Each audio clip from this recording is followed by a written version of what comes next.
आपने क्या करा? नोटबंदी से कितने लोग मारे गए, कितनों ने आत्महत्या कर ली, कितनों ने क्या कर लिया आपने देखा है। और आप देखो जनता समझ गई है कि बीजेपी वाले क्या कर रहे हैं। मोदी जी उस समय कहते थे कि भाइयों बहनों, बड़े बड़े मंचों से, भाइयों बहनों, जिस देश का जब रुपया गिरता है ना, उस देश की गरिमा गिरती है। तो आज देश की गरिमा नहीं गिर रही। जब थोड़ी सी किसी सिलेंडर पे या गैस के अभी किसी पे भी दाम बढ़ते थे, तो सब्जियों के दाम बढ़ते थे, सिलेंडर लेके सब्जियां की माला पहन के रोड पे बैठी होती थी। मैं उस बहन से कहती हूँ, हाथ जोड़ के विनती करके, आओ आज हमारे साथ भी बैठो। हो सकता है सरकार सुन ले तुम्हारे कहने से, हमारी तो सुन नहीं रही, हमें तो गिरफ्तार कर लेती है। वो हमारे साथ बैठे और उसी तरह गाना गाए, मेरे सैया तो बहुत ही कमावत है, महंगाई डायन खाए जाते हैं। आज तो सैया की कमाई भी नहीं रही और महंगाई दिन प्रतिदिन बढ़ती जा रही है। जनता के मन की बात सुनी इसलिए अपने मन की बात करते हैं। मैडम 9 साल बेमिसाल, इसके नारे भारतीय जनता पार्टी लगा रही है और कह रही है कि हम चुनाव जीतेंगे। बेमिसाल किसके लिए है? वो सिर्फ बीजेपी के लिए बेमिसाल है, अडानी के लिए बेमिसाल है, अडानी के लिए है और किसी के लिए नहीं। भारत की जनता आज त्रस्त है। जो भी ये कहते हैं ना 70 साल में जो देश बनाया था श्रीमती इंदिरा गांधी ने, राजीव गांधी ने, जवाहरलाल नेहरू ने और क्या नाम है, जो सबने बनाया था देश, और भी जो सभी नेता थे, चाहे वो बीजेपी के भी आए, उसमें 70 साल में जो बना था ना देश, आज उसकी एक एक चीज करके बेचते जा रहे हैं। तो बेच तो तभी रहे हैं ना, क्योंकि वो बनाई है कांग्रेस ने, बनाई हुई चीजों को बेचते जा रहे हैं। बेमिसाल कहाँ पर? आज देखो महंगाई बढ़ती जा रही है। जब ये मोदी जी उस समय कहते थे कि भाइयों बहनों, बड़े बड़े मंचों से, भाइयों बहनों, जिस देश का जब रुपया गिरता है ना, उस देश की गरिमा गिरती है। तो आज देश की गरिमा नहीं गिर रही। हमारा डॉलर के मुकाबले हमारे रुपये का क्या कीमत हो रखी है। आज देश की गरिमा नहीं गिर रही। और यही स्मृति ईरानी जब थोड़ी सी किसी सिलेंडर पे या गैस के अभी किसी पे भी दाम बढ़ते थे, तो सब्जियों के दाम बढ़ते थे, सिलेंडर लेके सब्जियां की माला पहन के रोड पे बैठी होती थी। मैं उस बहन से कहती हूँ, हाथ जोड़ के विनती करके, आओ आज हमारे साथ भी बैठो। हो सकता है सरकार सुन ले तुम्हारे कहने से, हमारी तो सुन नहीं रही, हमें तो गिरफ्तार कर लेती है। वो हमारे साथ बैठे और उसी तरह गाना गाए, मेरे सैया तो बहुत ही कमावत है, महंगाई डायन खाए जाते हैं। आज तो सैया की कमाई भी नहीं रही और महंगाई दिन प्रतिदिन बढ़ती जा रही है। तो हम तो स्मृति ईरानी से हाथ जोड़ के विनती करें, एक बार हमारे साथ आए और बैठे। और राहुल गांधी के सिपाही हैं, ना डरे थे, ना डरे हैं और ना डरेंगे। तो ये बहुत बड़ी चुनौती नहीं है? अभी विधानसभा का चुनाव भी आ रहा है और महागठबंधन का कोई चेहरा, कोई चुनौती नहीं, कोई चुनौती नहीं है। हम राहुल गांधी के सिपाही हैं। ऐसी चुनौतियां आती रहेंगी, जाती रहेंगी, हम डरते नहीं है। डरेंगे अगर चुनौतियों से ही डरेंगे तो फिर वो राहुल गांधी जी ऐसे हैं जो चुनौतियों से नहीं डरे। उन्होंने सदन में भी माफी मांगने से इनकार कर दिया। उनको दबाने की इतनी कोशिश की गई कि राहुल गांधी जी माफी मांगो। क्यों मांगे? सावरकर नहीं है वो, राहुल गांधी है, वो माफी नहीं मांगेंगे। और आज भी वो सत्य पे अडिग है।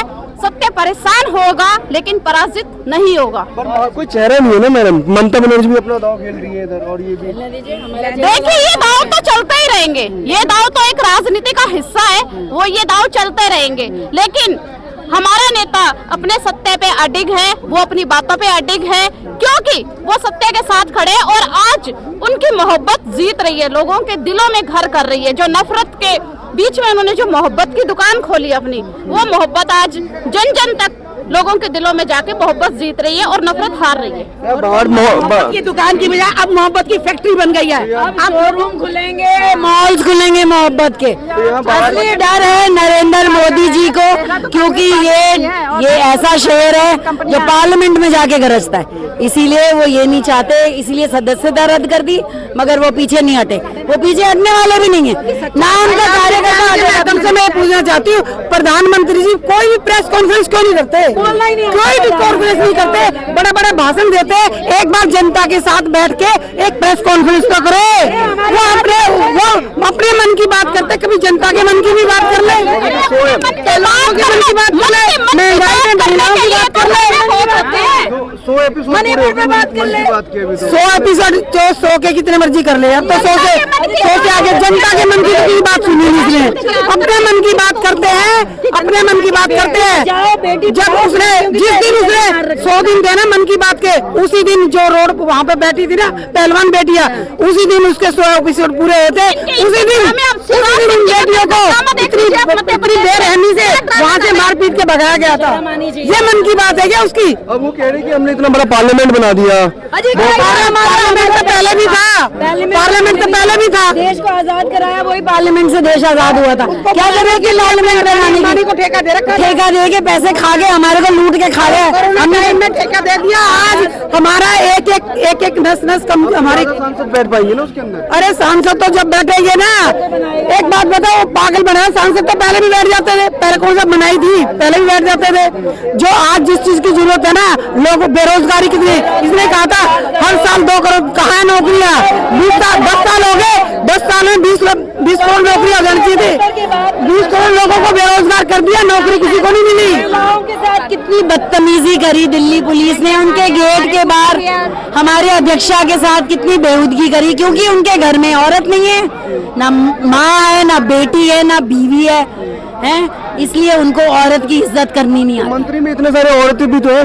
अरे वो हिंदू मुस्लिम करते हैं तो उनको पूछो ना, उनके सारे सबके बीजेपी के दामाद सारे मुसलमान हैं, फिर क्यों हिंदू मुस्लिम करते हैं, लड़ाते हैं आपस में? बेवकूफी की बात है ये। कह रहे महिला सशक्तिकरण पे बहुत ध्यान दिया है। कौन सा सशक्तिकरण, कहाँ है वो सशक्तिकरण? मैं क्यों यहाँ बोल रही हूँ इतना जोर से? फिर महिलाओं में सशक्तिकरण नहीं है, महिलाओं पे अत्याचार हो रहे हैं। अभी 3 दिन पहले एक वीडियो था, मध्य प्रदेश के बीजेपी के एमएलए थे, कोई पोस्ट होल्डर थे अच्छी, वो उसके ऊपर बाथरूम कर रहे हैं, इसलिए ये शौचालय बनाए हैं। शर्म नहीं आती, धिक्कार है ऐसे मंत्री पर। इसको तो इस्तीफा दे देना चाहिए। ये कहते हैं कि हम लोग शौचालय इतना बना दिए, बीजेपी के उसके लिए शौचालय क्यों नहीं बनाया जो एक आदिवासी के ऊपर पेशाब कर रहा है? उन्होंने खाना भी खाया, उसके पैर भी धोए। नहीं धोए, ये तो देखो जी, ये तो चलता है, ये हमने नहीं देखा, ये आपने देखा है, हमने नहीं देखा ये आज की मीडिया, क्योंकि मीडिया उसी की है, मीडिया उसी की है, उसी ने खरीद रखा है सबको। जो कांग्रेस ने बनाया वो बेच रहा है, अगर कांग्रेस नहीं बनाती तो वो कहाँ से बेचता? उसको ये पूछो, जो आज तुम्हें ये हाल कर दिया, पूरी जनता तहते हो रही है, बच्चे एक रुपए से परेशान है, खाने कमाने से परेशान है। मोदी मस्त, बात खत्म। ये अमृतकाल नहीं है तो कौन सा? ये मूत्रकाल है। अच्छा, मूत्रकाल है। मूत्रकाल है ये, आप देख नहीं रहे, शराब के धुत होके एक आदिवासी पे पेशाब कर रहे हैं। ये बीजेपी का नेता है? उस बीजेपी के नेता के साथ क्या करा? महंगाई काल है, बेरोजगारी काल है, और पूरे मेडल लेके सत्यानाश काल हो रखा है। के साथ क्या करा है? ये देखिए, ये तो जो हम कांग्रेस ने जो जितना बनाया था उसको सफाई में लगे हुए हैं, और एक दूसरे की इधर की उधर करने में कि राहुल जी ये बैठ जाए, ये बैठ जाए, लेकिन राहुल जी बैठेंगे नहीं।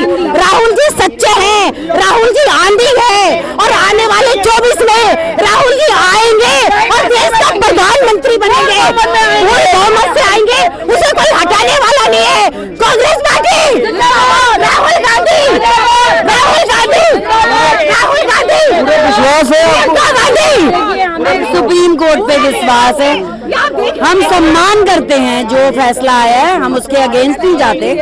सुप्रीम कोर्ट का पूरी राहत देगी, उससे ऊपर एक और अदालत है वो भी राहत देगा। देख रहे हो जनता क्या हो रहा है? आपने क्या करा? नोटबंदी से कितने लोग मारे गए, कितनों ने आत्महत्या कर ली, कितनों ने क्या कर लिया, आपने देखा है। और आप देखो, जनता समझ गई है कि बीजेपी वाले क्या कर रहे हैं, आम वाले क्या कर रहे हैं। ये मिले हैं, दोनों चोर चोर मौसेरे भाई है, और कांग्रेस एक ऐसी सरकार है सच्ची, ईमानदार, और सच्चाई को आंच नहीं है। कांग्रेस पार्टी आके रहेगी, 2024 में राहुल जी आएंगे, देश का प्रधानमंत्री बनेंगे, उसे आने से कोई नहीं रोक सकता।